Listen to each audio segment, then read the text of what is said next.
The year was 2006. My 13-year-old mind was blown when Nintendo started giving details of their next console. On my parents' Windows XP desktop computer, I was on this site called GameSpot, I think, and it showed an article along with a prototype-looking picture of what would eventually be the Wii controller.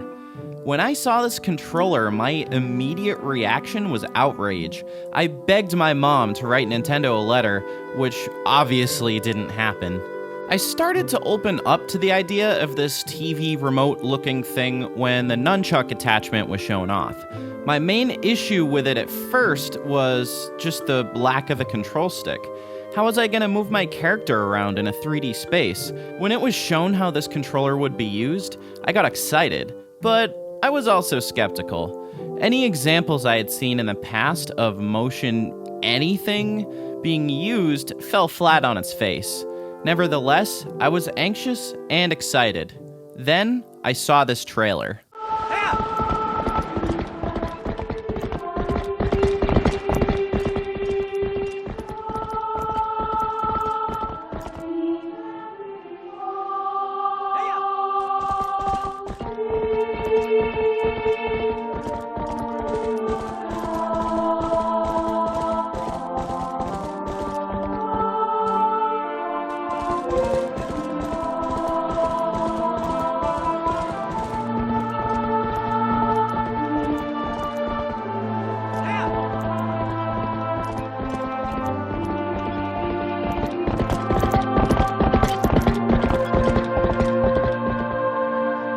At this point, my heart was racing. The wolf, the epic shots, the style harkening back to realism, the dark violin line at the end while the title appeared, this was peak excitement.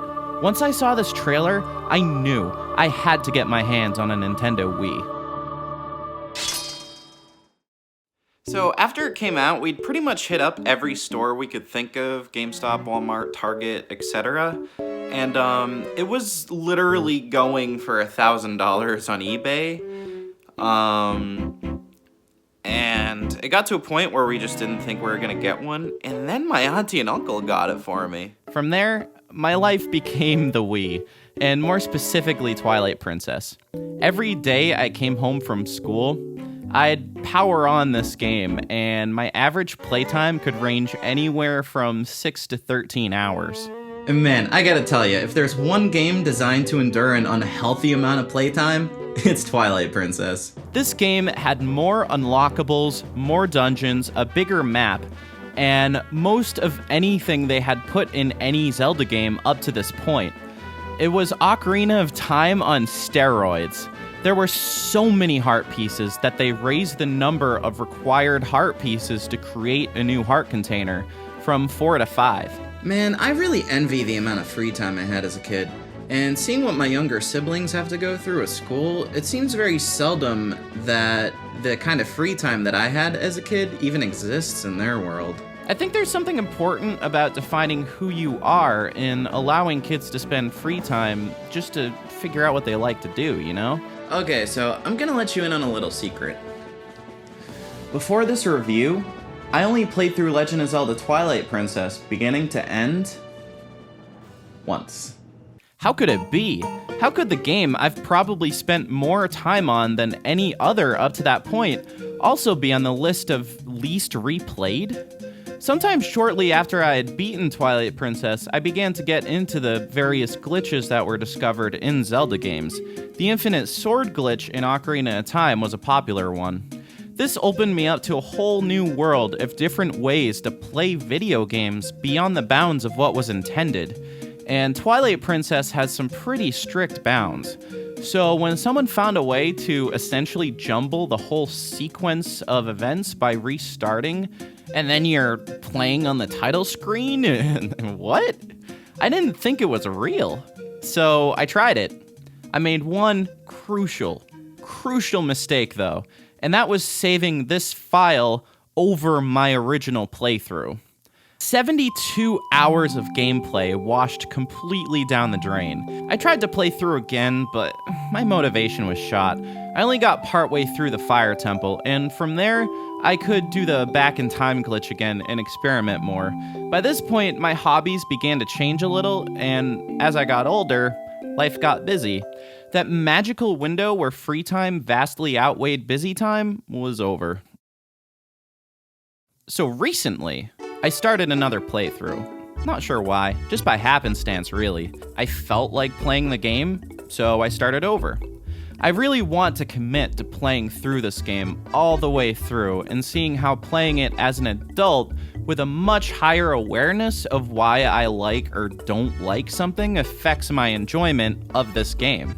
So this is going to be my last review of the season, and might be my last review for a really long time, so strap in. Also, I'm not buying a fucking Wii U. This is the Wii version.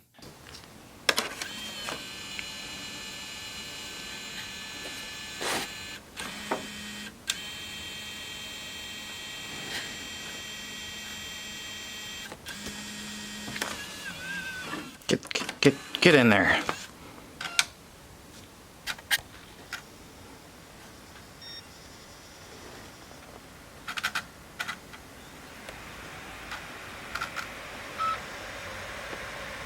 Dang, that's loud. So when I first got the Wii, I actually used to play everything standing up. With Wii Sports, it makes sense, but with Zelda, that stopped after about a day. Now, as time went on and I kept playing the Wii, after about a week, I started sitting down playing everything, since it was just easier and it still worked. And then after about a month or so, if I was playing Zelda, I would just straight up lay down and flick my wrist to swing my sword, just slightly tilt my wrist a little bit to point my bow and arrow on screen. I got really lazy about it really quickly. And I think that's because Zelda is a game designed for long play sessions, like an hour or so. It doesn't really mix well with standing up and playing and exercising. When you're going that long, you kind of just want to sit down, you know? So while in concept, the idea of swinging your arm around to swing your sword is cool, the novelty wears off relatively quickly. So the game starts out on some cinematic shots where this character with a really uncanny face talks to Link and wastes no time introducing some concepts that will be important to the player while asking some questions that sort of tries to mask his exposition in some relatability. From the get-go, for the first few hours of the game, we're really shown that the game is committed to being cinematic. The first thing that comes to mind as a movie comparison to Twilight Princess is the Lord of the Rings films by Peter Jackson. That isn't something I can say about a lot of games, and this game is fully committed to it. As a result, the game is structured in an extremely linear way, which is fascinating that they were able to pull that off considering the sheer size of the maps in the dungeons. This is, by far, the ultimate linear Zelda game. As you go through the beginning, the game has a lot of concepts it wants to introduce, and it certainly takes its time introducing all of these things.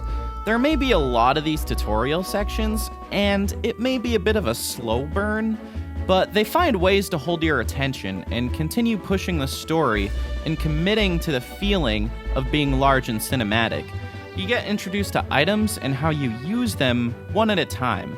And after you learn how to use them, a scenario pops up that requires you to do so. During this section, you learn to use your horse, and you obtain a slingshot and a sword. You get transported to the Dark World, where you learn a ton about how the Dark World works. How to use Okami, Wolf Link. You get introduced to Midna. Okay, so I just want to address something for a second. I know Midna is like a cocky anime character, kind of, but why all the erotica surrounding... Okay, I guess maybe in a couple instances they're asking for it a little bit, but what the hell, you guys? One feature of the Wiimote I actually really wish made it into future consoles is the built-in speaker system.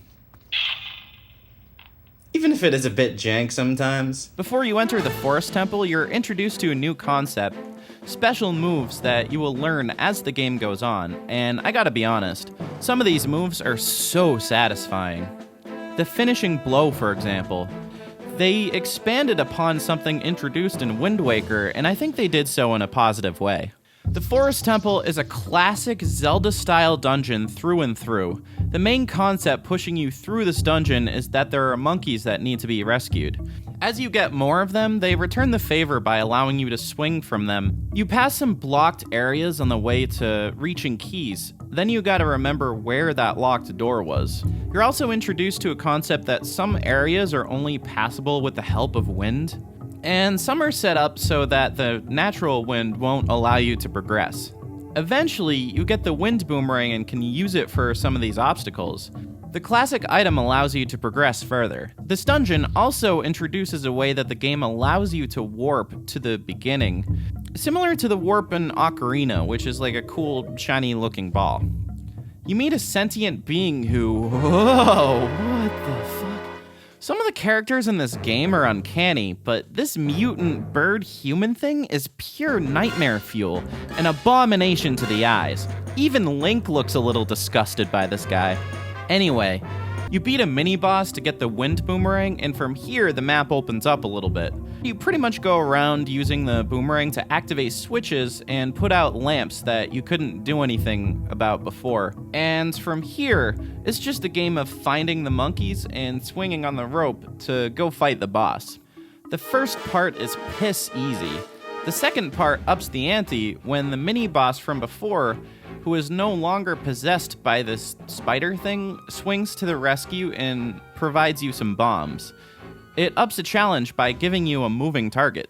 So, I have some control gripes, and some of them could have been fixed in the Wii U version for all I know, but I encountered a few of these issues playing both the GameCube and Wii version. They're nitpicks, and trust me, at 14 years old, I couldn't care less. For some reason, there's a technical issue where I could try to turn Link in another direction while I was running, and rather than react to the push in that direction in any way, Link just continues to run in one direction. Funny enough, King K had a complaint in his Ocarina of Time review about the camera fix to Link's back taking precedence over enemy targeting. There are numerous times where the game will take priority to recentering the camera over locking onto an enemy, meaning if you turn around to lock onto an enemy, there are several occasions where the game will just center the camera instead of locking on. This irks me a lot when fighting Keese. The fastest way to take them out is to lock onto them and shoot them with your bow, but more often than not, the camera would center instead of locking on, leaving me open to a hit while I try to lock on proper. It's a valid complaint. I actually experienced a problem with the opposite setup where targeting in this game takes precedence. The issue is that sometimes I've got a bit of a distance from the enemy and I'm actually trying to ignore it. I just want to get the camera behind my back. But the camera and Link turn to face the enemy, taking me off task and forcing me to spend a few more seconds breaking off the target. Really, the issue is that the targeting button and the camera repositioning button are shared, and on the Wii version of the game, there's no control stick to add to the camera controls. That said, this was an issue unique to the Wii version, as the GameCube version and Wii U versions of the game allow camera control. After the Forest Temple, the world opens up a bit, and you get to see Hyrule Field. It's a bit on the spacious side, but despite its size, it's actually not that hard to get around. There are some discoverables that you mainly can't collect since you don't have the necessary items yet. Very quickly, you tread forward and it's back to the Dark Realm. From here, the game uses the scent of the children from the village to move you forward. And to be honest, the temptation to get distracted by the open world is definitely there, but pretty minimal. You're taught how the fast travel system works in the form of a memory puzzle, where you take the bridge from earlier and use it to fill the gap. You get another Tier of Light section, and this time it's used to explore the area in a different way before you explore it again later. There are a bunch of important story beats that play out here. The grim desperation is played out by watching your friends cower in danger. This really provides the weight of the situation, In contrast to the beginning of the game where you get to see Link's daily routine, before a milk run would have been exciting.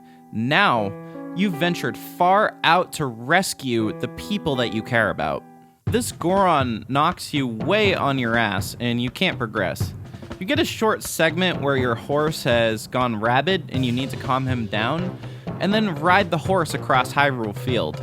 This is where you discover just how much having this fast horse streamlines the gameplay.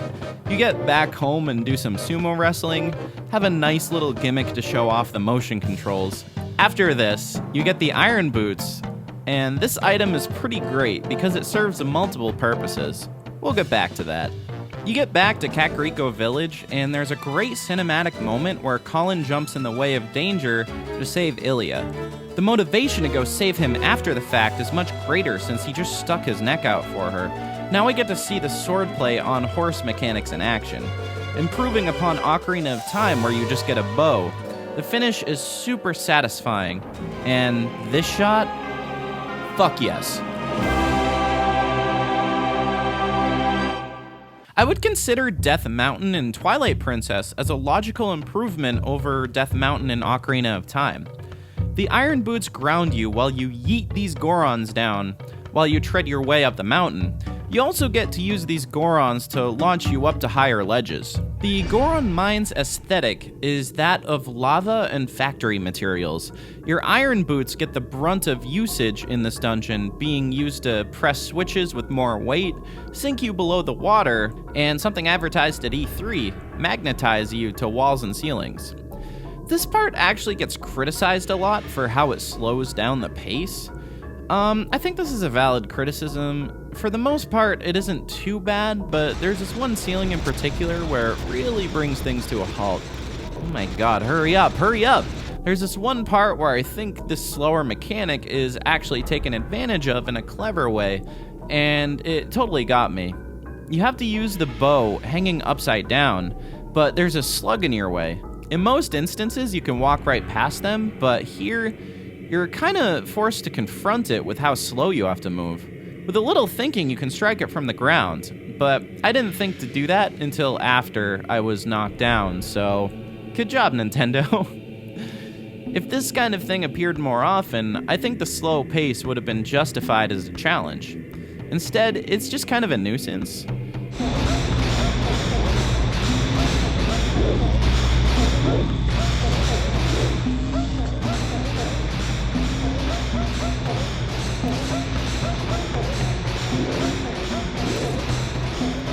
There is also a mini-boss and a boss, one that forces you to take into consideration when to take them off and when to put them on. And the main boss? I figured out the strategy in 2 seconds. After the mines, you get a final shadow section. From here, the map opens way up with Lake Hylia and Zora's Domain. Compared to Ocarina of Time, where you just see the king frozen and the rest of Zora's basically going extinct, here you see a village worth frozen in ice. Much more effective in my opinion. There's also a much wider area to collect the tears this time around, and a lot more content placed between here and the following dungeon, including another boss. I have to admit, the lead up to this boss kinda gave me anxiety, and the reason is because it essentially takes place in the middle of the lake. So, surrounded by nothing but water, the hinting at something kinda big coming up is actually kinda nerve-wracking. Whoa, and now I'm sinking my teeth into this massive bug. No. I don't know what it is about bugs when they get executed that especially get me. The biggest part of the challenge here is probably the limited space you get to dodge this bug's attack as it comes at you. Once you figure out that you can jump at him though, it's over relatively quickly. Afterwards, we get this cutscene. At first, it draws on the Ocarina Earth creation story of the 3 goddesses. Things quickly turn sinister though, as the scene kinda turns into a horror movie. Again, everything in this game serves the purpose of being big and cinematic, and the cutscenes here are top-notch. Even showing Link show some weakness as he's drawn into the idea of great power, before the game hits you with this message of not letting power get to your head. I am pleasantly surprised. I gotta say, this game may be drawing from Ocarina of Time when it comes to story. Ocarina of Time is like plain white bread in comparison. There are so many messages and ideas they've opted to throw into this game, and I think it really enhances the experience. After a little more in-between stuff, okay, I can only ignore this so much without at least showing it. Link, what you doing? Link, eyes are up here, bud. I think compared to the other dungeons, the Lake Bed Temple is probably my favorite. It really tests your spatial awareness in a way that's strangely absent from most of Twilight Princess. While games like Ocarina of Time and Majora's Mask test your spatial awareness and memory, Twilight Princess in general goes for a basic approach that focuses on sectioning off the dungeons into memorable moments. The Water Temple is an exception though, and boy am I a fan of this one. The main concept in this one is filled with eureka moments. The boss is great aesthetically. I didn't find it to be all that challenging. Like Ocarina's Water Temple boss, but with more tentacles and a phase 2. You're presented with an area you can explore to an extent, leaving you with the desire to get certain areas that are blocked off. Then you control the water flow and are essentially given passage to move further. The satisfaction from figuring out these puzzles and finding your way around is one that has to be experienced, and for me as a gamer is wildly rewarding. Or, I don't know, maybe you're just the kind of gamer that only feels satisfaction from murder. Every kill is a dopamine hit to the brain, and it's the only thing in life that gives you satisfaction. Seems like the people who hate these kind of dungeons have a thirst for the death dopamine. And now to be clear, I'm not accusing people who like grinding in video games of having murderous tendencies or anything. Outside video games.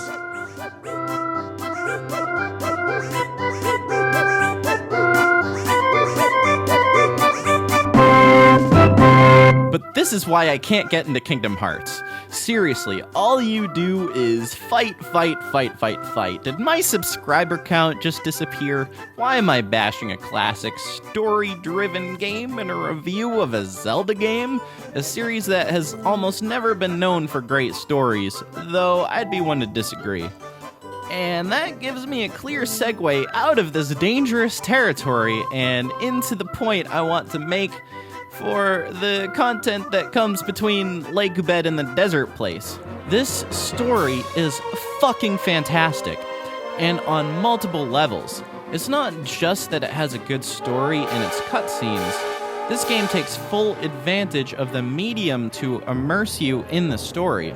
So you're stuck in wolf form again, and Midna is in critical condition. You take her to Castletown while the music emphasizes the dire tone. The townspeople are flat out scared of you. You're a wolf, so you can't just say, hey, I need your help. If a well-executed scene in a movie helps to immerse you in the feeling of helplessness, how about playing a character that's limited in how he can help the situation by the restrictions in the game? You can't get in the bar because you're a doggo. You have to be crafty. You need to be careful not to knock over the vases, but hurry, Midna's dying. I like that you can listen in on gossip while you walk on these tightropes, so we go through the area again, suspend our disbelief to run on this bridge being held up by wind, and bring a dying Midna to Zelda. Zelda then does something unexpected. She sacrifices herself for Midna. This would have been a great and unexpected plot development, but remember in Endgame when Captain Marvel finds an excuse to disappear for most of the movie until the end because the writers basically didn't know what to do with her? I don't have a whole lot to say about Arbiter's Grounds. The first section is a callback to the Forest Temple in Ocarina of Time. You get 4 Poes that branch out into different areas, and you gotta use your sense of smell to track where they went. How much you actually had to rely on that, though, is more or less up in the air. The second part of the dungeon is essentially a playground for your new item, which is awesome, and honestly, I wish it showed up in more of the game. At this point of the game is also where I started noticing one of the issues I have with this game. It's far too easy to both max out on rupees and not end up needing them. The biggest reason I might use them would be to restock before a boss battle, but typically that's not needed because the game showers you with items as often as it showers you with rupees.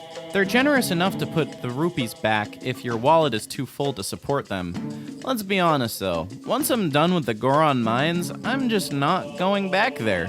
I also heard in the Wii U version they replaced some of the excess rupees for stamps. I never got a Wii U, so I can't really assess the value. I know other reviewers have expressed frustration in this.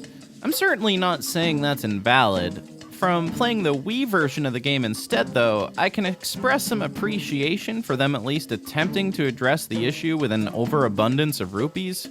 So, back on Arbiter's grounds, the boss fight pretty much centers around a new item. Again, I enjoyed it. In the following cutscene, you learn that the Mirror of Twilight is broken, and that Ganon is the source of Xant's power.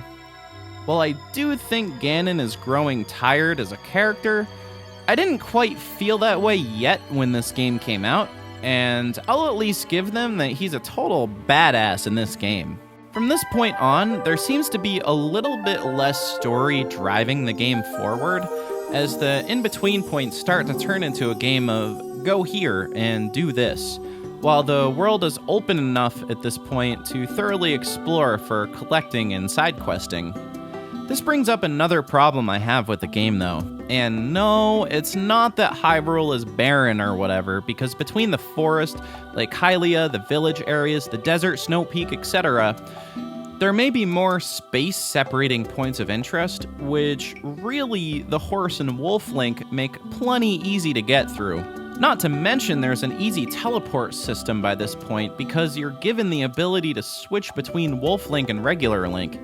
Yeah, barren, but not really. Hyrule is not my issue.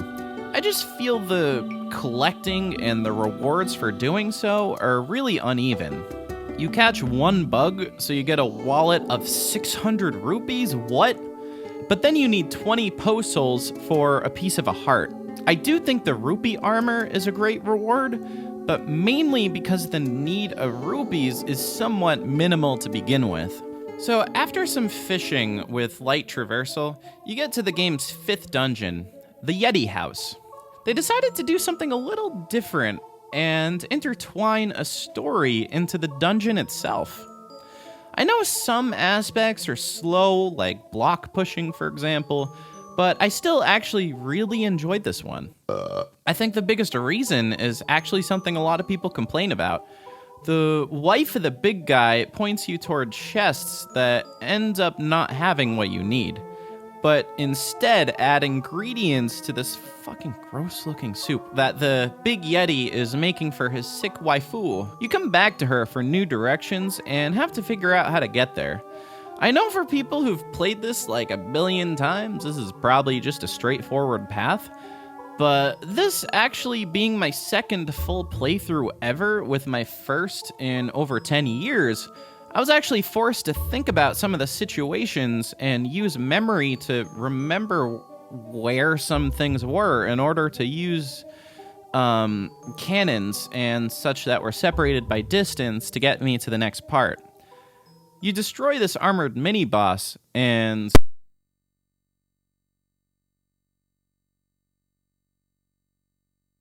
the Snow Yeti plushie woman takes you to the mirror and, in Gollum-like fashion, turns on you.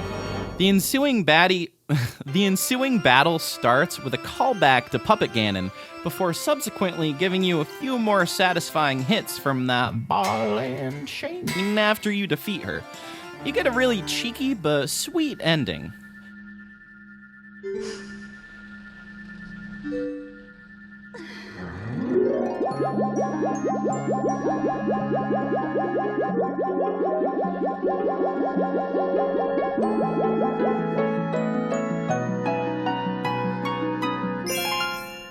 The next in-between bit was such a nothing bit that I'm just going to jump straight into the Temple of Time. I used it for collecting mostly. I meant to say mostly. What the f... Okay, anyway. The Temple of Time changes up the structure in a little bit in a way that I'm really fond of.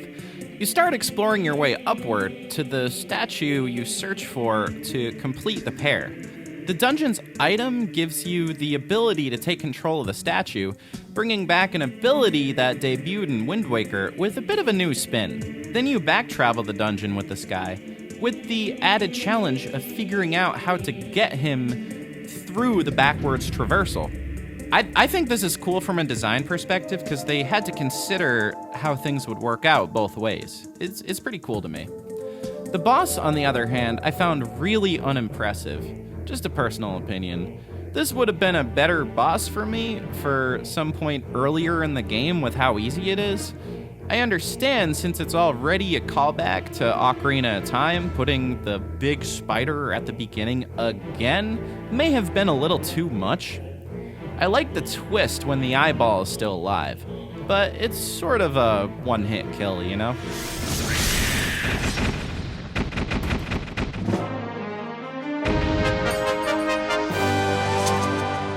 After the Temple of Time, you're led to somewhat webbing out a combination of fetch quests and collection quests. And well, padding? Sure. Granted, they use it to give you some convenient abilities you wish you got earlier in the game, as well as beginning to close a few story threads, like Lily's amnesia, for example. It also shamelessly brings you through a number of areas I initially thought were going to be side quests. I think this would be a good time to address one of the things debated quite a lot with Twilight Princess. A large world, but an empty world. A vastly interconnected world with many ways to get around quickly, with a very large area of land. A large area of land with not necessarily as much in it as there is empty space. I don't think either side of this debate is really wrong, but I guess it depends on if you consider this aspect of world building to be negative. The empty bits between villages, dungeons, secrets, etc. is an intentional design decision. Some would argue that large maps that are brimming with side quests and padding don't respect the player's patience. I wouldn't even consider a large map brimming with small side quests to be a bad thing either, though. Clearly, that's a different design created for players that want to get into the action. I would actually say Breath of the Wild felt a lot more full in terms of just having a large amount of things to do outside the main story. I think Twilight Princess's extras are pretty light compared to the size of its map, but its actual story is pretty packed and tends to take advantage of the map size. So, to my opinion on this aspect of Twilight Princess is that it's both a valid critique, but also an intentional design decision intended for patient players who like to explore. I really enjoyed memorizing where the travel points in the game were and utilizing them to get myself from one side of the map to the other more quickly and efficiently. It's a large-scale area that can actually be scaled pretty quickly, which is why you can have a fetch quest that scales the whole map and actually complete it in a reasonable amount of time. I don't think calling this bit padding is an unfair accusation, though. I think there's a way to get somewhere closer to the middle on this kind of balance. Okay, so the Sky Temple. Besides the nightmare-fueled chicken with a human face and tits, the Sky Temple is great aesthetically. In this dungeon, you gain the double claw shot, which I think is a creative take on the hook shot, allowing you to use your claw shot while lashed onto the surface from your previous shot. The dungeon basically becomes a playground for this. I love when you, by the way, everything in this review is a spoiler if you haven't noticed by now. I love when you drop from the ceiling to reach the switch.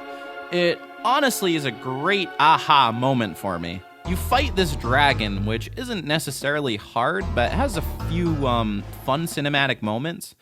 One thing I want to bring up is definitely a nitpick, but I don't think it's an unfair question. After every single boss battle, Midna gives you the option to stay in the dungeon in case you miss anything.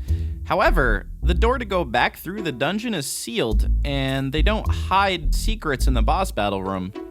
This begs the question, why give you the option at all? Definitely not worth a what were they thinking, but it does feel like somewhat of an oversight. At this point, the game starts to feel like a straight shot. You have the mirror shards, you know where to go, and from here the story more or less plays out. We go to the Shadow Realm, play somewhat of a shorter dungeon that I honestly felt was a little weak. Don't get me wrong, aesthetically speaking, this place is fantastic. It has to be the most straightforward dungeon in the game though. You get a ball from right and the left, and you go down the middle and make your way up, and you know what to do immediately. You just gotta do it.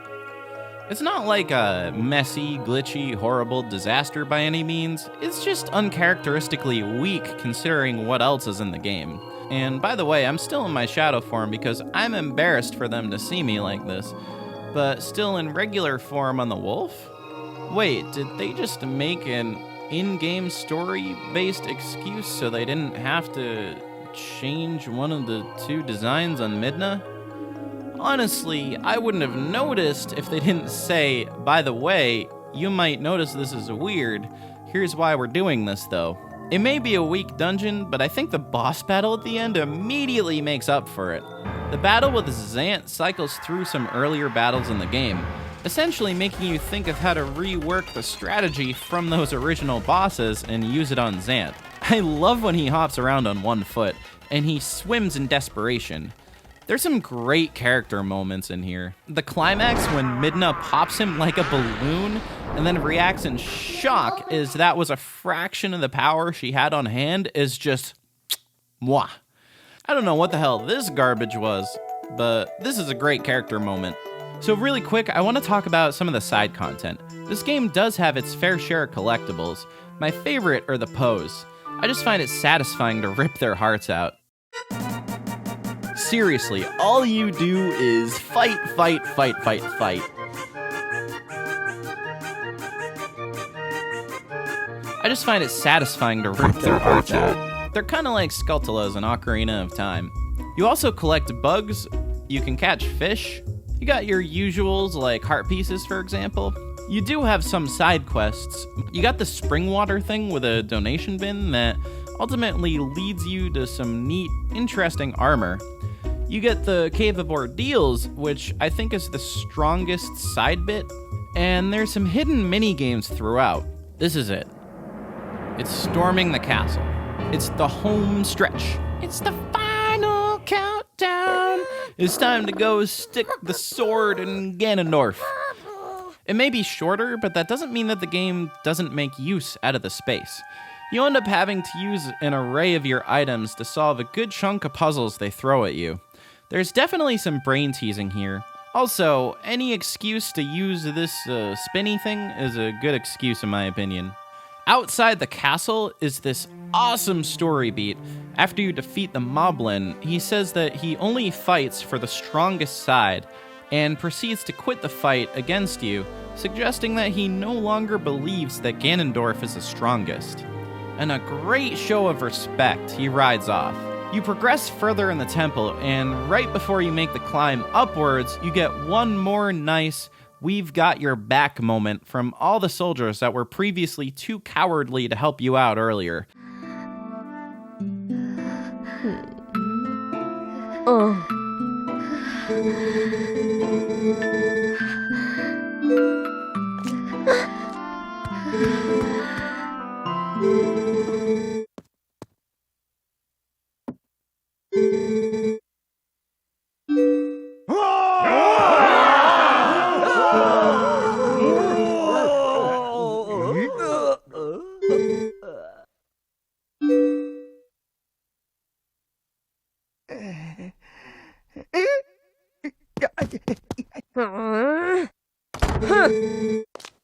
Again, this game has one of the strongest narratives to come in a Zelda game, and there aren't too many stones left unturned.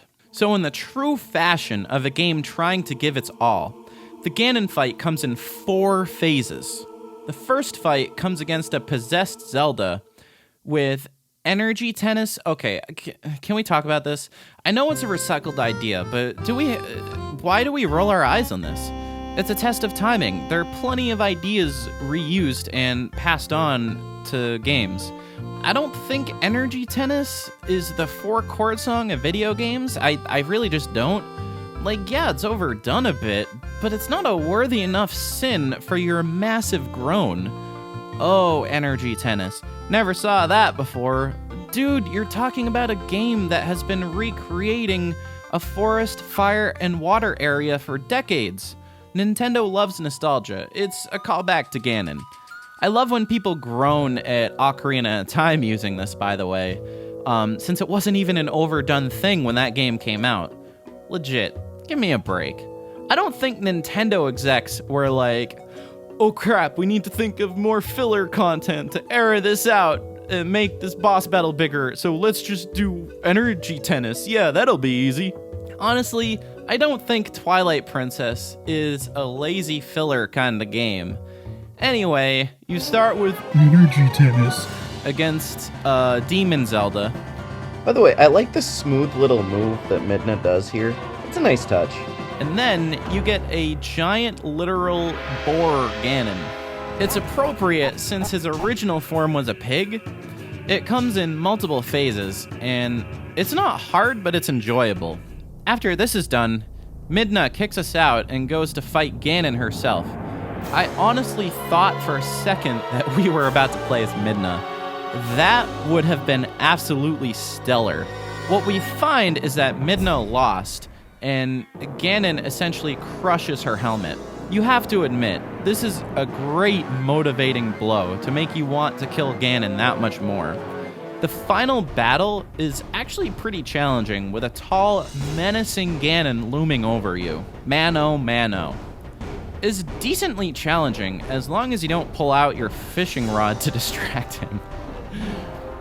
So you end the fight with an epic blow to the gut. Roll credits.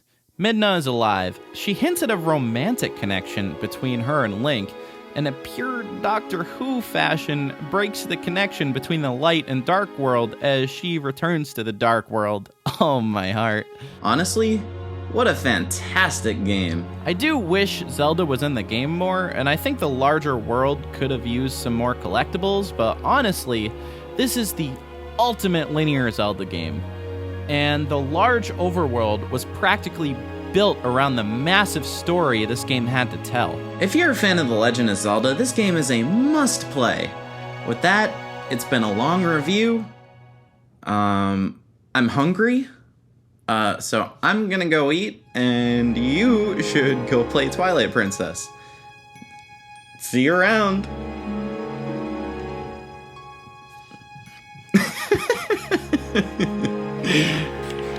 Oh man, good stuff.